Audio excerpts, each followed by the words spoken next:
একটা কন্যা যখন আসে পৃথিবীতে, ইসলাম বলে ওই ঘরটা বরকতময়। এরপর যখন বড় হতে শুরু করে, ইসলাম বলে বাবা যদি এই মেয়েকে ভালো পাত্রের হাতে তুলে দেয়, বাবার জন্য জান্নাতের দরজাকে খুলে দেয় কে?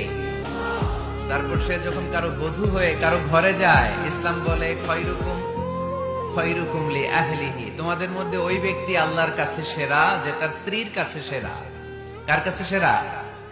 আপনি আল্লাহর কাছে পছন্দনীয় হতে হলে আগে আপনার স্ত্রীর কাছে পছন্দনীয় হতে হবে। আপনার স্ত্রী যদি আপনার A+ দেয়, আপনি আল্লাহর কাছেও, কথা বুঝে নাই বোধহয়। আপনার বউ যদি আপনারা দেয় A+, আল্লাহ দিবে কি? আপনার স্ত্রী যদি আপনারা দেয় A-, আল্লাহ দিবে কি? আপনার স্ত্রী যদি আপনারা F দেয়, F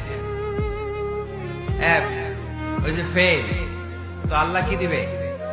আজকে যে ভাবিরে ধরবেন, কি দিবা? কও কি দিবা? হ্যাঁ,